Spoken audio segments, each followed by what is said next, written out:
Hi, my name is Cecilia Puna, and welcome to this episode of Brave New Women. All around the world, there are amazing, ordinary women doing extraordinary things.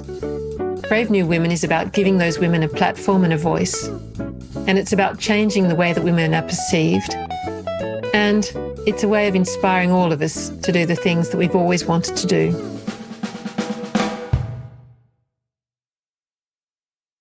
I'm so pleased to be talking today to Shilpa Panchmatia. Now, Shilpa is based in London, and she is currently running a business as a business growth coach, and her business is called Shilpa P. And in the past, Shilpa has run several businesses. They've all been extremely successful. But what I want to talk to Shilpa about is what it's been like for her as an Indian woman, well, first of all, an Indian girl, and then an Indian woman growing up and working in London.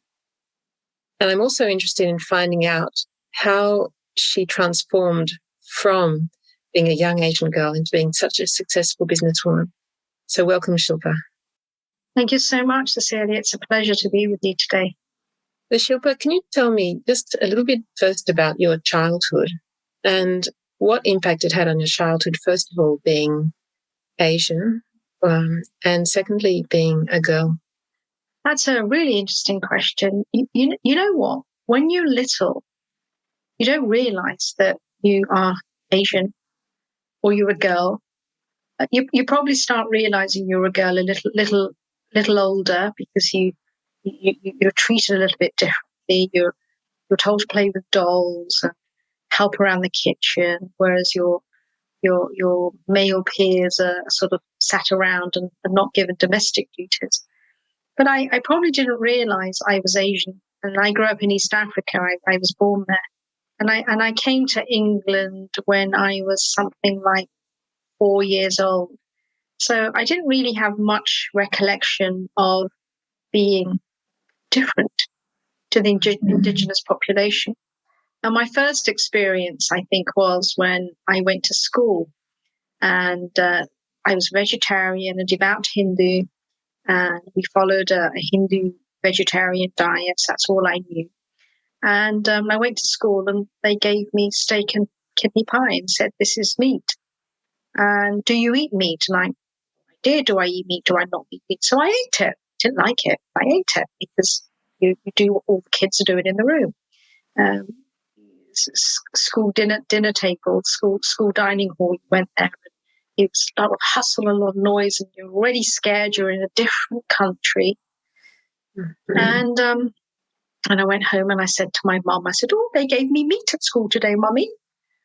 And she said, "Oh, you're vegetarian. You can't eat meat." And I said, "What is vegetarian?" They said, "Well, we don't eat animals." I said, "Oh, yes." And in Africa, I grew up, and the back of my garden was sheep. And my nanny would often take me to the back of the garden to watch the sheep, of course. You know, at that age, I would sing "Bar, bar, black sheep." And I was like, "No, I don't eat animals." So the next day I went to school and, you know, they were giving us, I remember, a lot of attention because we were immigrants and we were different. Assimilating us, something that England and many countries do as part of their processes today. And I said, "Oh, Miss, I won't be eating animal." She said, "Oh, no, in this country you have to eat animal because it's cold and gets strong." So I went home and I told my mum, she said, "No, we're vegetarian. We're not eating it." So I went back to school with a badge, and the badge said, "No meat." So the teacher said, "Oh, okay, that's fine." And they gave me fish fingers.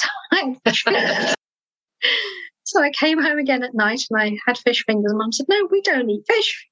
So I went back to school and they said I had on my badge, "No meat, no fish." And they gave me eggs because it's very much part of British culture to have meat and two veg and some sort of protein. So it was alien that I would have just a bowl of vegetables.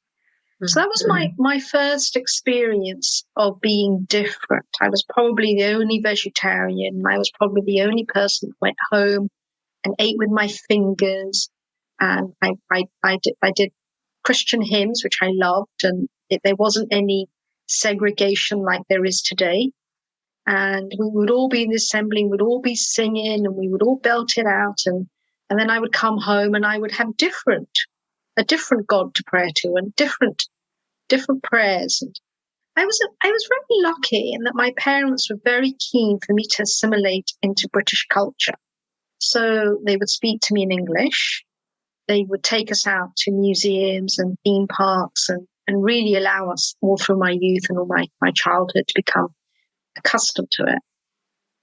And I don't think I really experienced much difference, except when you'd get the odd bout of racism. And you get called a Paki, and then I would retort, I'm young, remember, and I retort, well, I'm not a Paki because I'm not from Pakistan, and my parents are from India or Africa. And that would just throw the abuser off. Whoa. And then that's pretty much what I remember all through my youth. How did your parents end up in East Africa? So we're 4 generations of Indians in East Africa, and my forefathers went across from Gujarat in India to East Africa for work, for prosperity, and what happened was the British and the African governments were building railroads. The Industrial Revolution had happened, and they were creating roads. And so they were all putting railroads down, and my forefathers went there. And I remember the stories of how they would go in a jungle and live in a mud hut. And then townships would appear in what we know today is Nairobi and Dar es Salaam and Uganda. Were once upon a time, like I guess all civilizations growing, just one single road, and became quite prosperous there because they were immigrants, they were hardworking. So they very much had that immigrant resilience, aptitude for business, being traders for many, many generations, ability to want to settle, strive, and flourish. And why did they leave East Africa and come to London?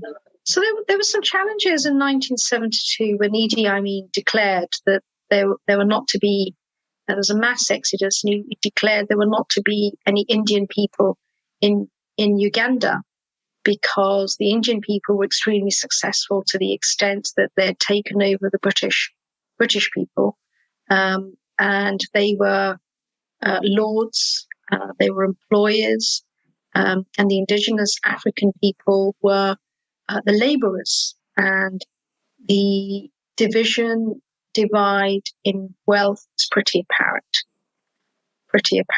And so I think he realized that his rule of Uganda, his country, wasn't going to prosper if he had these foreign people in his land taking up all the jobs, making the money. So he said that they all had to leave, and there were all these flights leaving all around the world. The British government were very kind to take many of these flights in. Many people lived in refugee camps. They fled overnight because there was bloodshed. There were all sorts of challenges. Whilst we didn't live in Uganda, of course, the ramifications from Uganda into the rest of the East African countries, Kenya and Tanzania, were pretty strife. And I have recollection of my father telling stories how, the soldiers would turn up to his factory. He had a cotton mill, and he was in industrial factories like that, coffee and cotton. And he felt very scared. And he managed to send my mother and me off. My mother was pregnant with my younger brother then, and put them onto an emergency flight to England, where my maternal uncle was already present. So she had somewhere to go and relax and be safe. And he pretty much wrapped up whatever he could, took out whatever money he had, tried to buy gold with the money so that he could transport it to a foreign country. And he left. He talks of adventure. He talks of fresh beginnings. He talks of excitement. But what I read when I hear all these stories is that they had a tremendous sense of community and a tremendous sense of camaraderie, which got them through it. But I tell you something, Cecilia, if it happened to me today, I'd be scared. Yeah, it must have been terrifying. Must have been absolutely terrifying for them.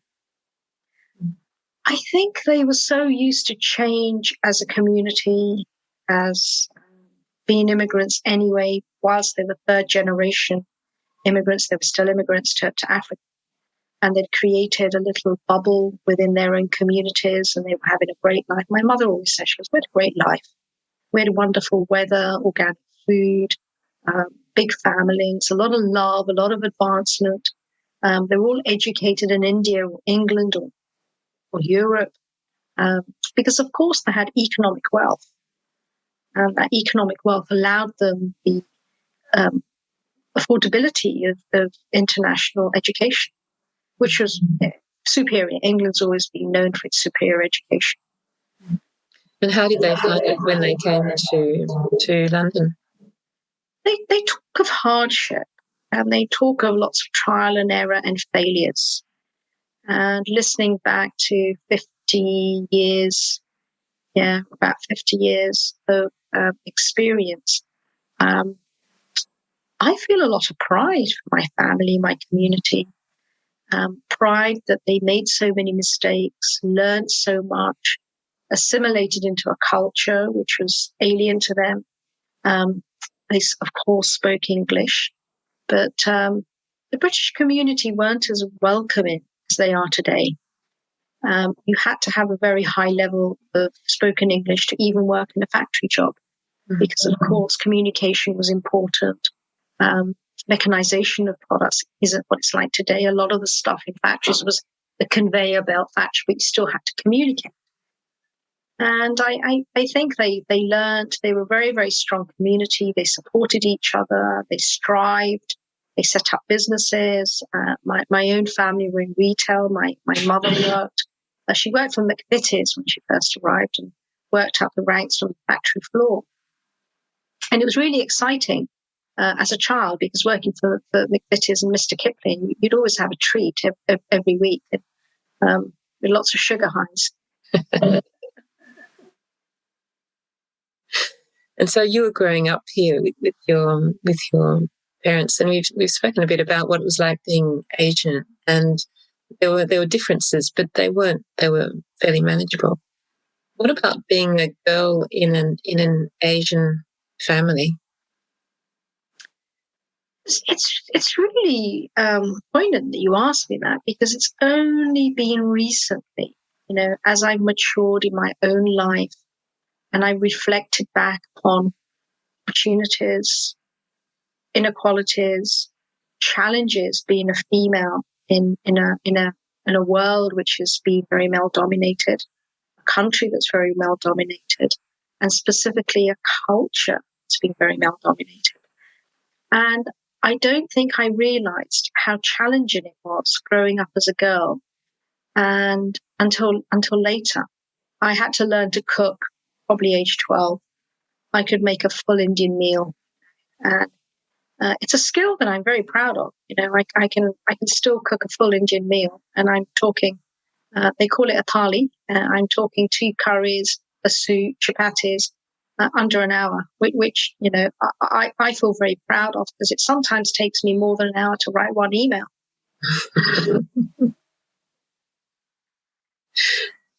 I didn't realize the challenges so much, but they certainly were inbuilt expectations, and that was cultural. That you were a girl. I was encouraged to be educated. My education was very much pushed towards being a doctor or a dentist or a pharmacist, being in the professions. And I just wasn't fired up about it. I was always keen to do something exciting like marketing, which is what I did. I'm very lucky that my immediate family always supported me. They were always, well, you do what you want to do, but do you think that's the right thing to do? Because your grades are really good, and you should be a doctor. But I don't like the sight of blood. It didn't excite me to have to deal with people. And I think it's very important you follow your passions in life. Otherwise, life can be very, very dreary.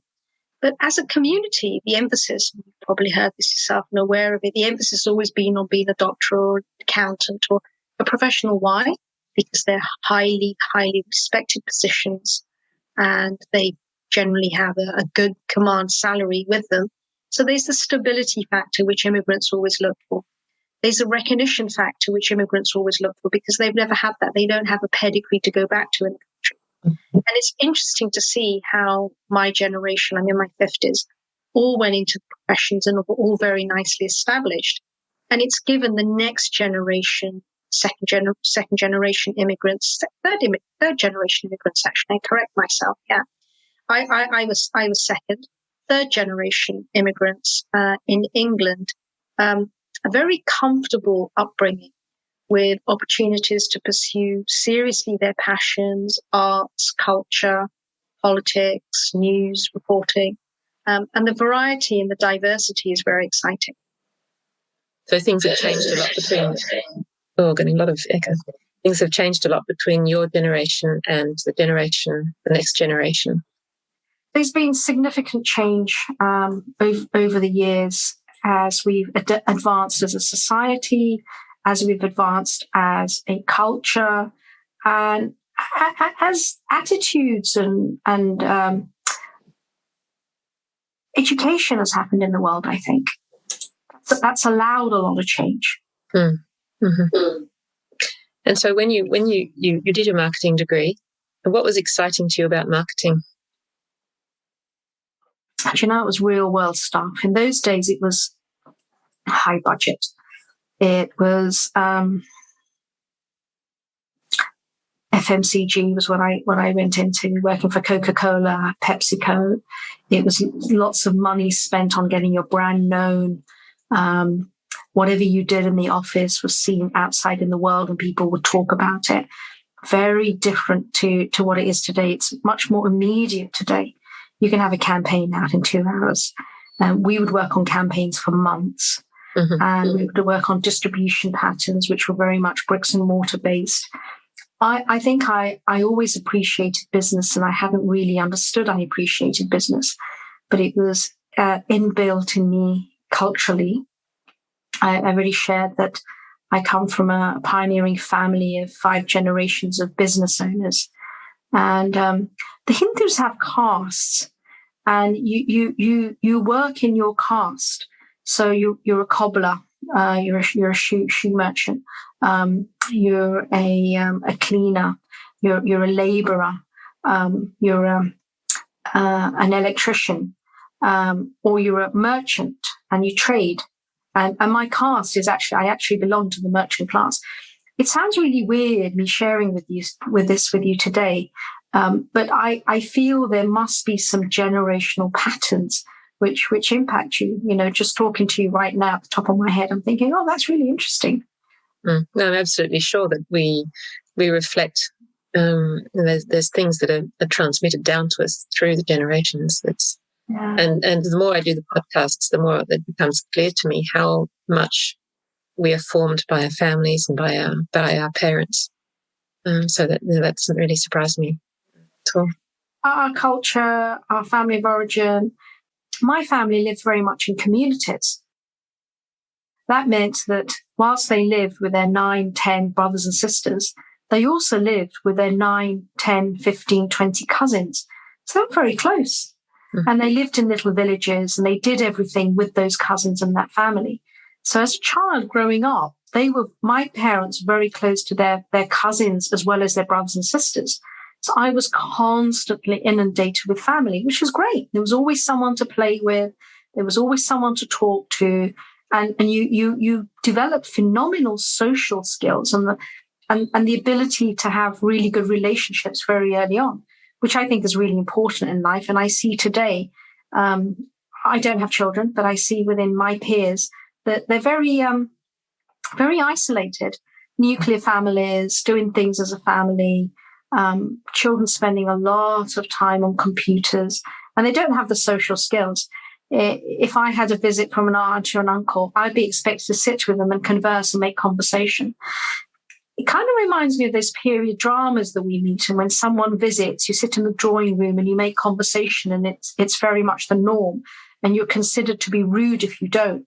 And that's very much the picture it was like when I grew up, that you did come downstairs and sit and make conversation. And if they were having an adult conversation, you still sat by and listened and got drinks. And if there weren't enough places in the sofa, because remember, we're big families, the children sat on the floor.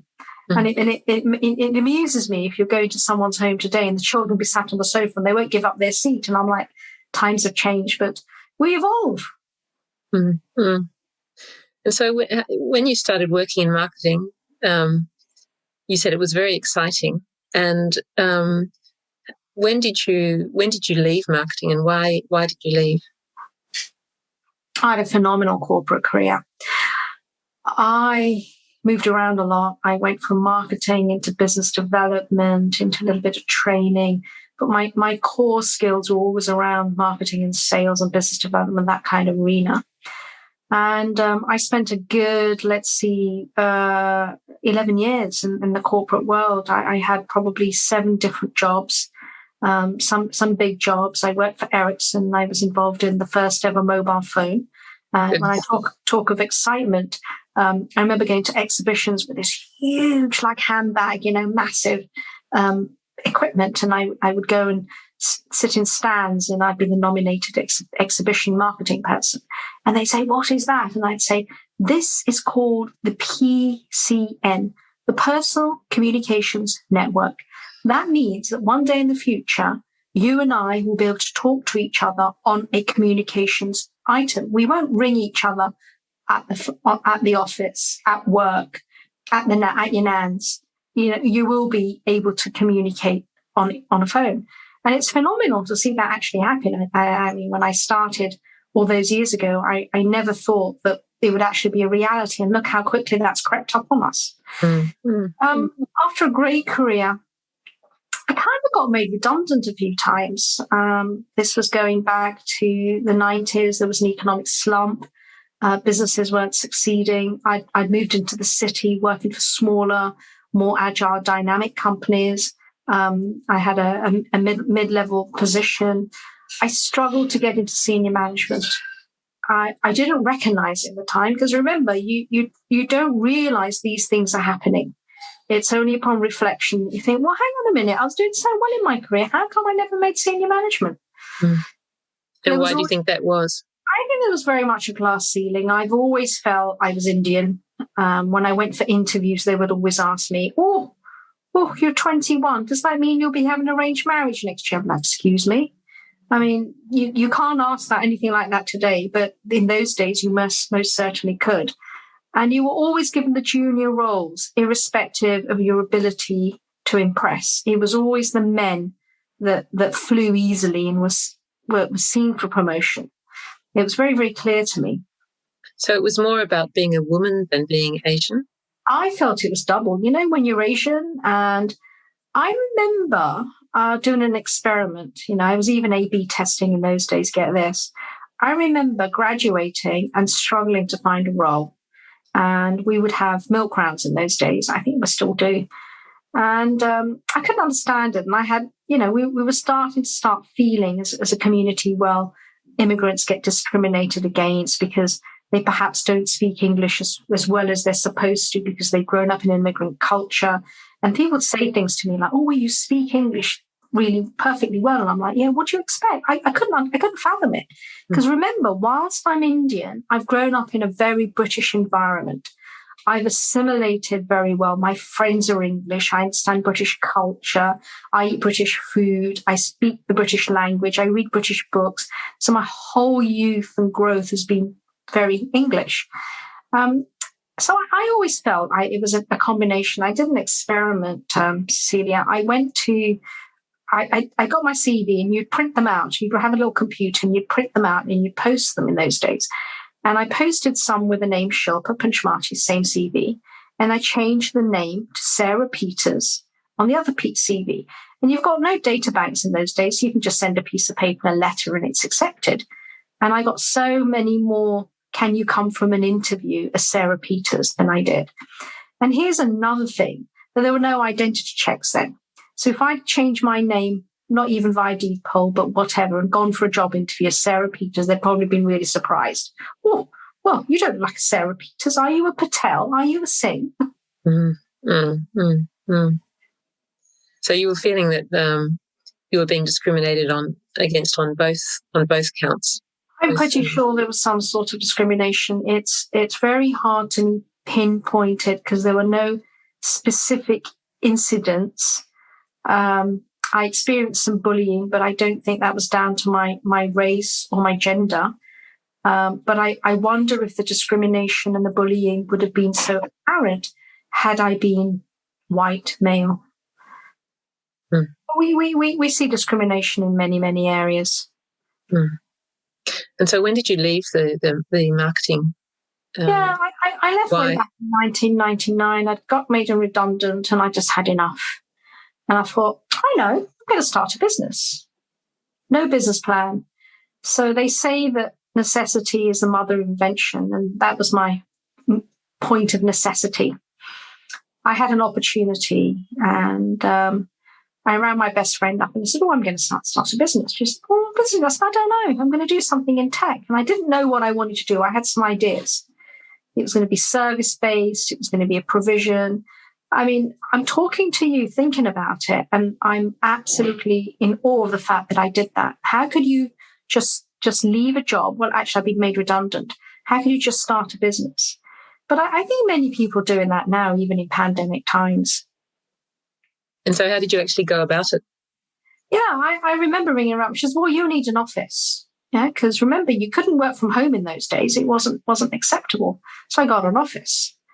And from that office, I remember sitting down. It was a little small room, and I had this nice desk, and she bought me a pot plant for my desk. And I had one of those trays, double-tier trays, and that was my desk. And I took a pen, and I bought a nice pen for the new role and the new business. And I wrote down a plan that I would bring in. I'd realized from my reading, even though I wasn't in tech, I would read Computer Weekly every week. It was a free magazine that they would send out, and I would read it. And I realized there was a huge demand for computer people, tech people that we call today.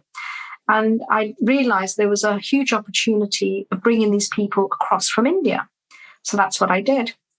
I started recruiting people in India for, I think the salary I would pay them was something like £5,000. That was phenomenal for them, by the way. And they were very educated. They were culturally inept, but they were brilliant at doing the role. And then I would bring them across to England, and I would contract them out to an organisation at £30,000, £40,000, which is a lot of money in those days.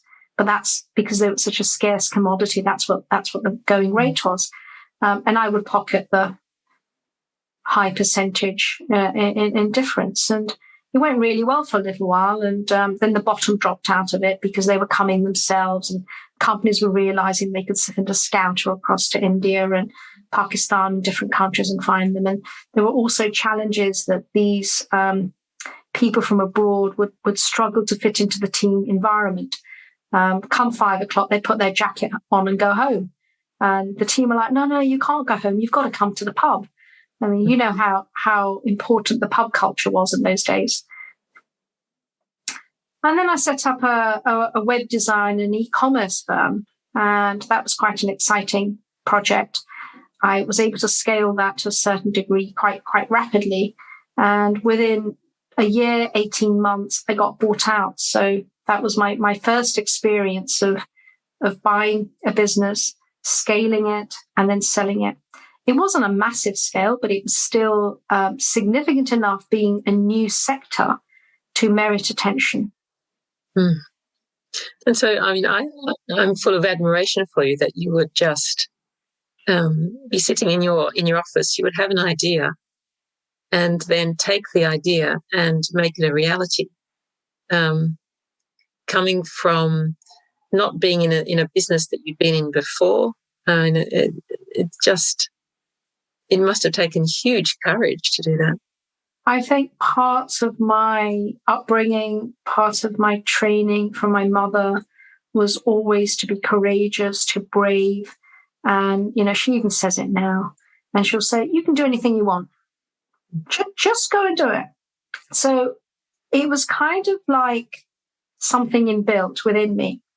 I have a little neighbour, a little girl who's belongs to a neighbour, and she comes and sees me regularly. She says, Auntie Shilpa. And I'll teach her and I'll say, right, let's have a little song. And the little song I've taught her is, I'm smart, I'm intelligent, and I can do whatever I want. Thinking, that's kind of the upbringing that I had. And what a lovely belief to have very early on in your life. And when people say to me, how did you do it? I'm like, I don't know. Because it was just a belief that I could, and the support to make it happen, and the passion to make it happen. Richard Branson often says that if someone asks you to do something, can you do it? You just say yes. Work out the rest later, how you're going to do it. But if it's an opportunity, just say yes. And I probably carried that out throughout my life. And I remember bidding for really high-level IT projects that I had no idea about, but I would stay up all night and bring someone in. You didn't have contractors in those days, and get it together and picture. How else do you learn in advance in life? It's interesting that your mother was saying that to you as a girl, that you could do anything. So that sounds as though you were actually, even though you were in an Indian family, that she was making no distinction between you and your brother. No, she didn't. She was very aware of the fact that we'd emigrated. We were living in a westernized country. We were living in England. She even today says, look, you don't know what happens in the world. You don't know if you get chucked out of England and have to go back to India or another country that will take you. You've always got to be prepared. But what you must have with you is the ability to live and work in any country ever.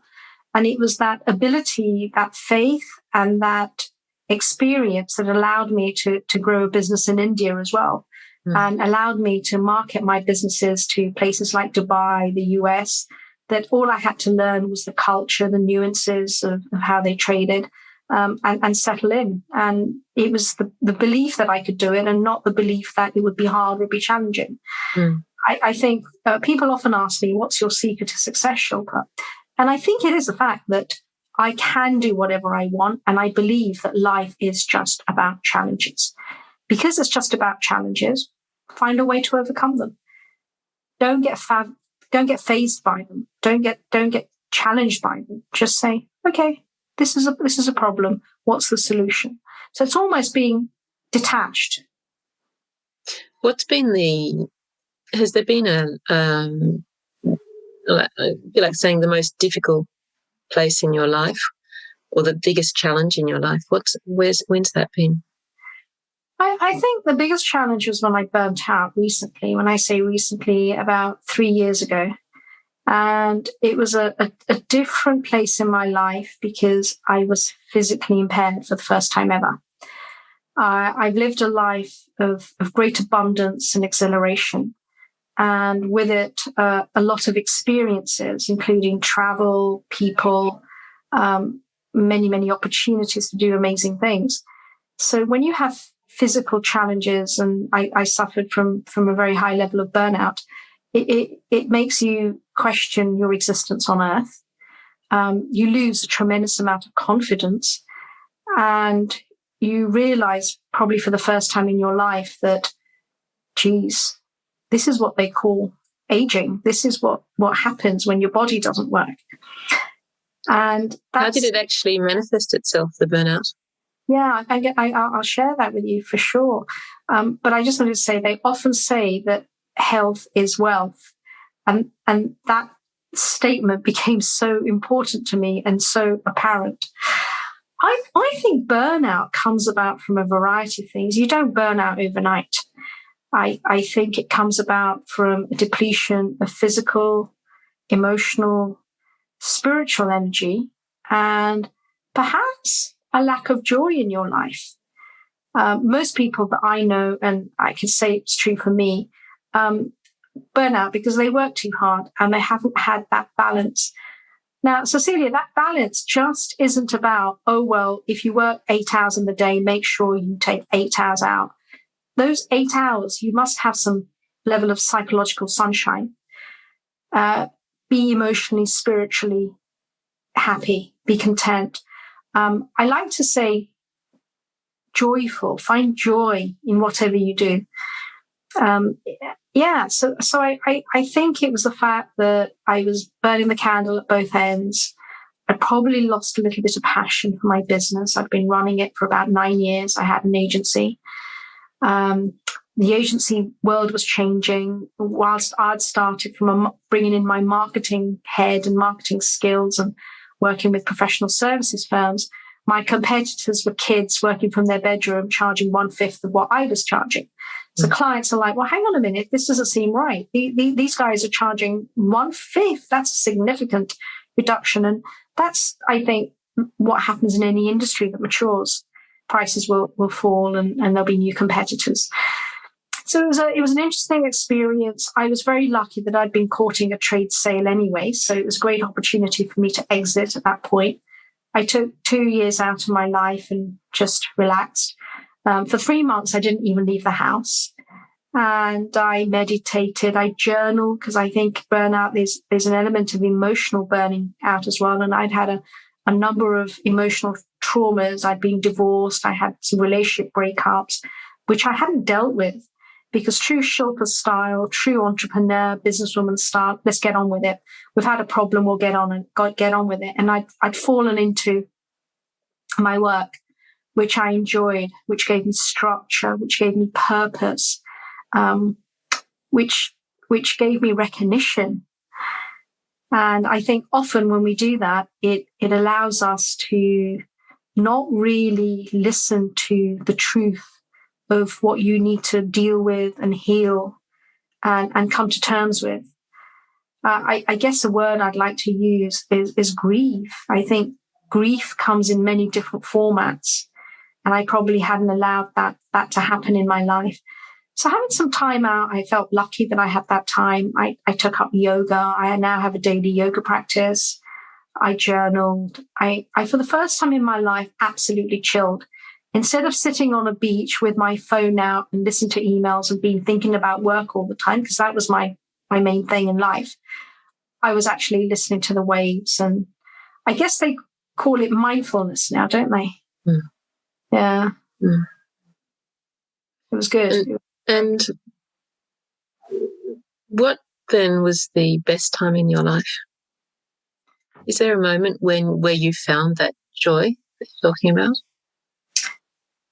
I think I found it many times. My most recent experience of it during pandemic has been when I'm connecting with nature and I'm in a forest or I'm in a beautiful part of England and British countryside. And you look out and the sun's shining. There may be the river meandering. There is stillness in the air, maybe the chirping of birds. And at that moment, you have a sense of complete and total exhilaration and oneness. And I do think often we don't realize these moments.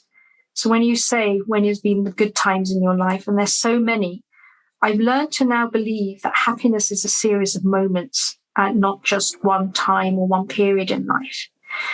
The other thing I'd like to share with you is that I discovered Ikigai. Have you come across that?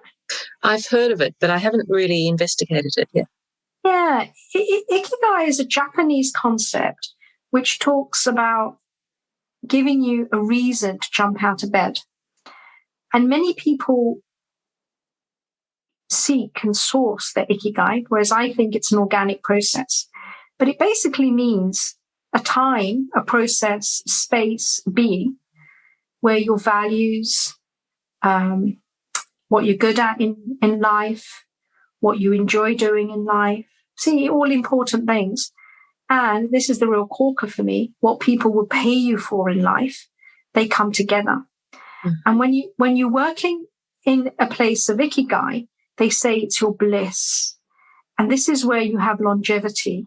It's a Japanese word, but it's not exclusive to the people in Japan.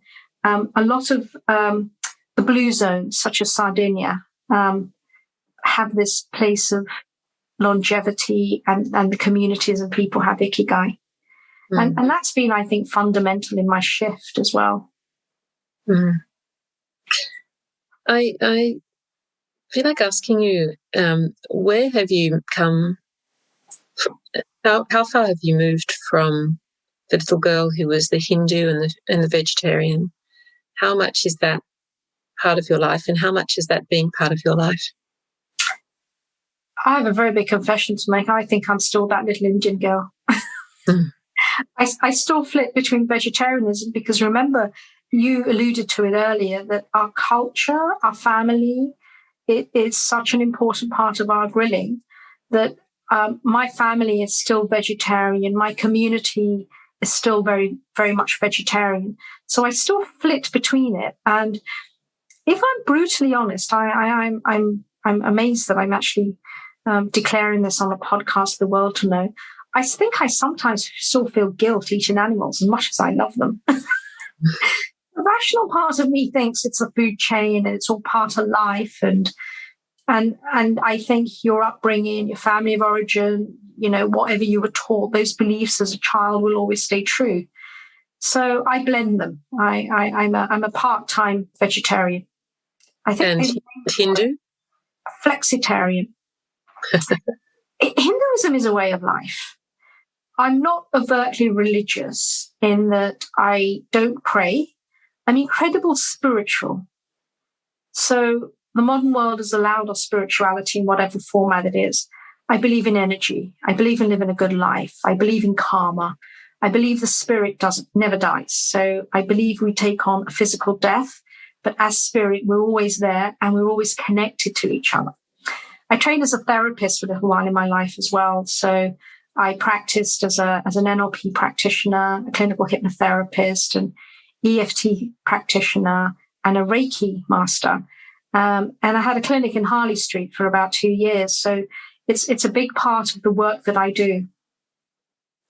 I moved on from that because I missed the bright lights of the corporate world and business and doing something different.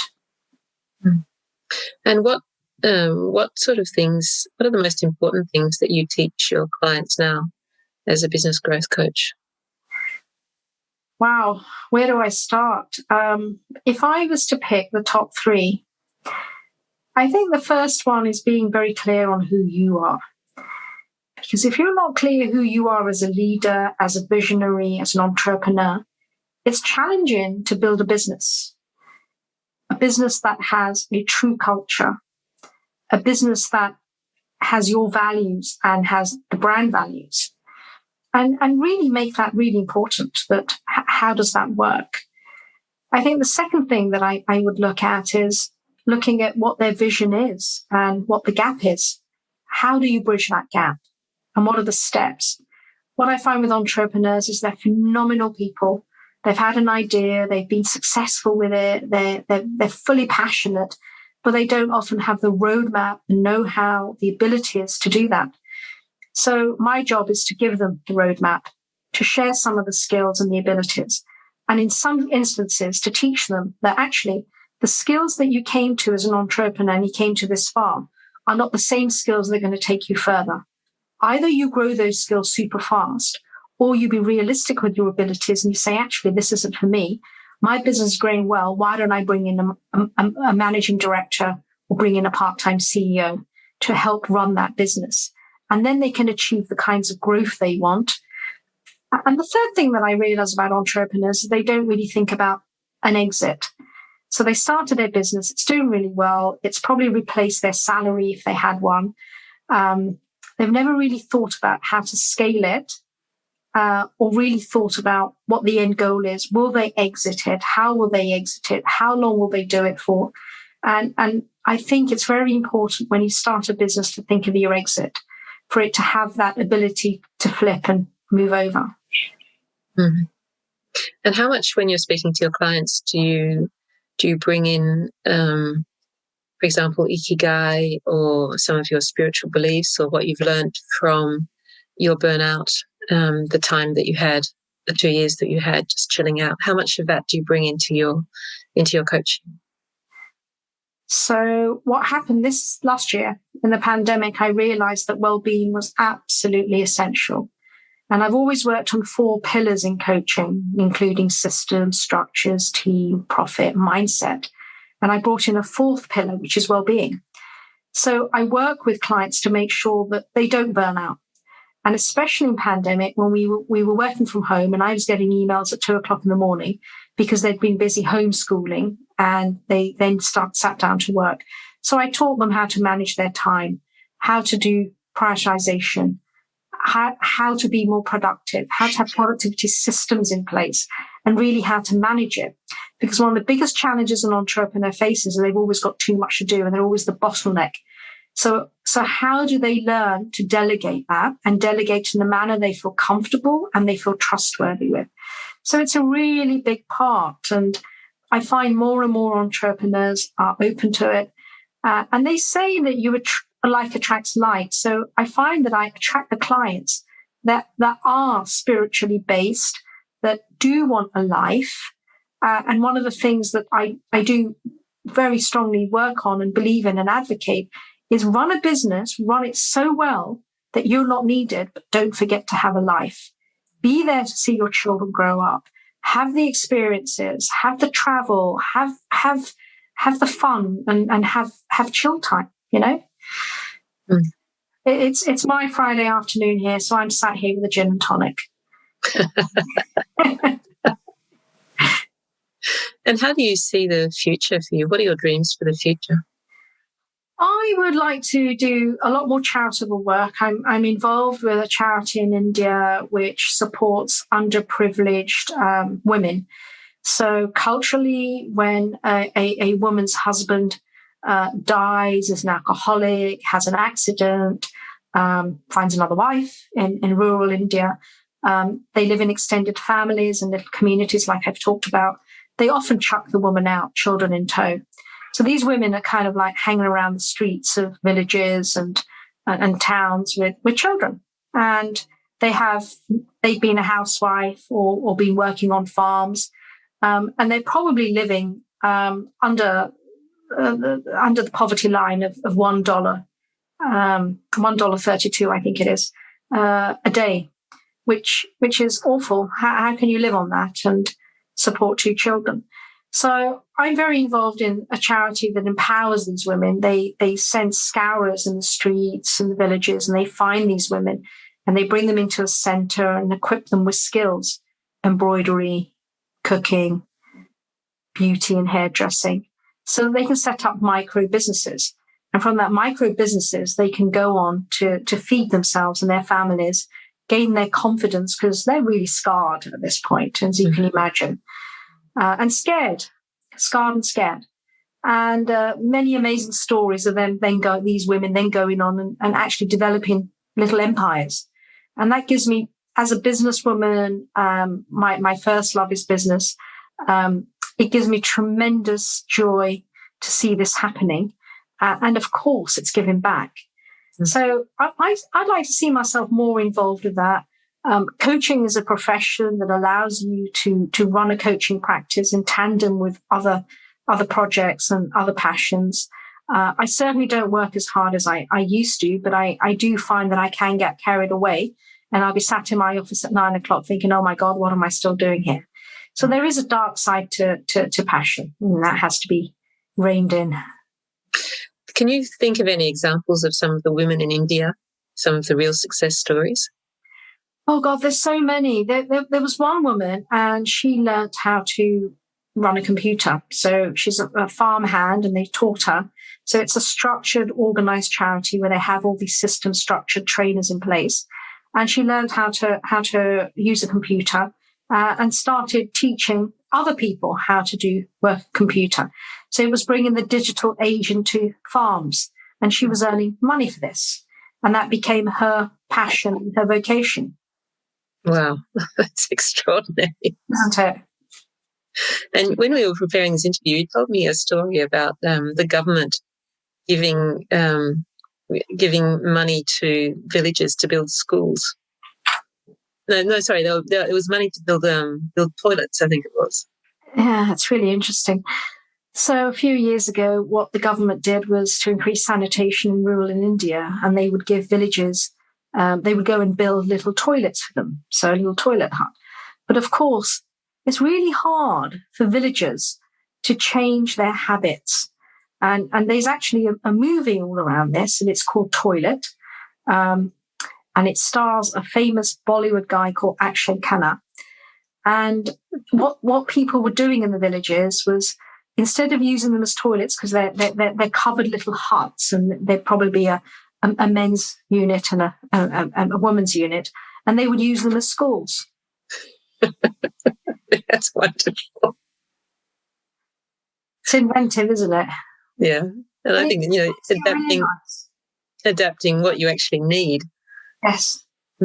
Yes. It makes you realise how inventive people are, and the desire for education as a freeing resource for communities. Well, Shilpa, I finish these interviews usually with two questions, but the first one, I think we've been talking about the whole interview, which is being a woman. How has that had an impact on your life? I don't know. Have you got anything to add on that question? I think I've been instrumental in changing how women think and feel for my community, my family. I'm still the only female founder in my family, but I've never been acknowledged for it. It's always the doctor or the dentist. Oh, look at him. He's a doctor. He's done so well. And it's been interesting. I'm delighted that my parents have always supported me. My immediate family have always supported me. And I think it's a great privilege to be a woman. I think a woman in business, we bring many different qualities. And I don't think we should listen to the nonsense that we hear in the world sometimes, as right as it is probably, but we should be single-minded and achieve whatever it is we want. We're all come on earth to be limitless, and that is our birthright. What really strikes me about you, Shilpa, is the calm that you portray. You just seem to have a real calm about you. And you talk about how exciting it was to be in marketing, and you could imagine that being in business would be exciting and stressful and take a lot of energy. And what I come away from this interview with is your calm, just how calm you are and centered. It's probably learned calmness after all the explosions and the stress and the challenges and the bullying that you go through. I think it's like how gold is made. To make gold, it really needs to be kneaded and purified and worked to get to that 24 karat gold stage, with all the rubbish taken out of it. So I think the human spirit and life challenges make you that way too. Well, thank you, Shilpa, and all the best for both your coaching business and for the fantastic work that you are doing in India. It just sounds amazing. And thank you for your time. Cecilia, thank you very much. It's been an absolute pleasure and an honour speaking with you, and thank you for letting me share my story. I'm very grateful. Pleasure. I hope you've enjoyed this episode of Brave New Women. Certain podcast sites such as Google Podcasts, Apple Podcasts or Podchaser let you leave a rating and a review. The more ratings and reviews we get, the more people will listen and the more these women's stories will be shared. So I'd really appreciate it if you could. Thanks for listening.